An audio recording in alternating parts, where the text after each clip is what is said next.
Ayan! Good morning pong muli mga kabayan. Narito po tayo sa Jose P. Laurel Highway. Oo. Ito po ay papunta ng Lipa. Ang oras po natin ay 9:54 ng umaga. Oo. At ang i-picture po natin o ipapasilip po natin sa inyo yung bypass road dito sa Lipa.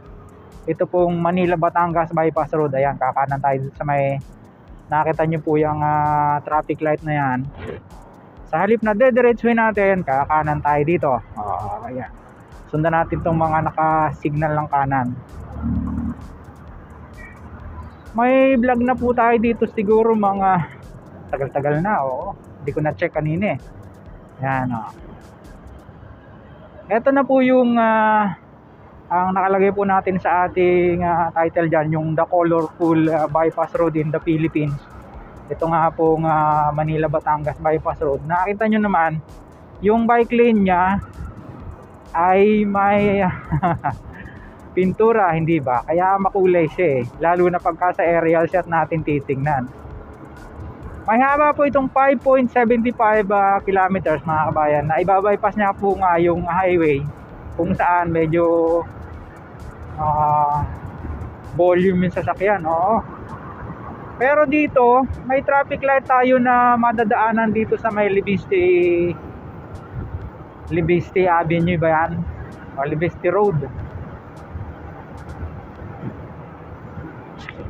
At kapag minsan nagkakaroon din po dyan ng pagsisikip kasi nga syempre bigay-bigayan lang.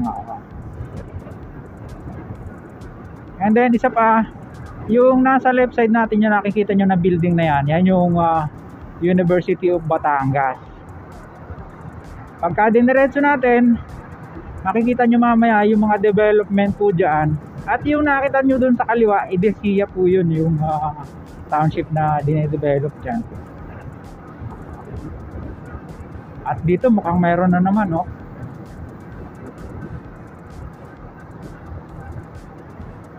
Ayan, mayroon ng mga informative signage. Ayan, no? Pag dumiretso, Ayala Highway pala.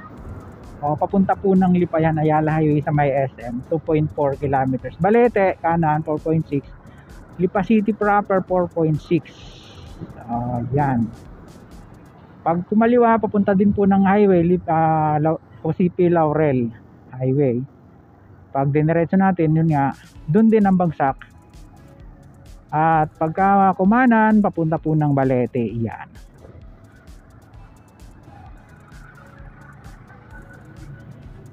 Ten seconds, sa kabila tayo pupwesto mga kabayan.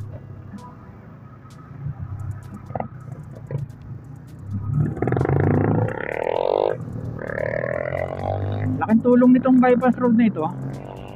Saka isa pa, yung mga possible na mga businesses na magsusulputan dito. Kamukha po ng makikita nyo mamaya dyan sa unahan ng konti. Kalipad tayo ng drone.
Ayun, welcome back po. Nakita nyo naman yung ating aerial shot at isisingit-singit lang natin sa inyo. Napakaganda talaga ng area. Saka yung mga development na nadagdag dito mga kabayan, ayan oh. Yun po nga ang sinasabi ko dati pa. Yan oh. Kapag ang isang lugar ay nade-develop or nagiging accessible, magsusulputan dyan yung iba't ibang mga businesses. So kagaya nga po niya mga townhouse na yan, mga township na yan, mga town developments, mga housing developments pala yan. So at isa po dyan ito, yan oh. Ganda, ang laki ng ano niya, kalsada, akala mo highway. Hindi lang natin masyadong napalapit yung drone natin. Ayan oh. Diba? Pambigatin, ayan oh, this way, Bel Air Villas. Alam naman natin pag Bel Air medyo bigatin talaga yan oh. Kasi yung ang Bel Air Makati excuse me po, ay yung napakakapal na kalsada, akala mong highway. Ay showy, nag U-turn siya ha.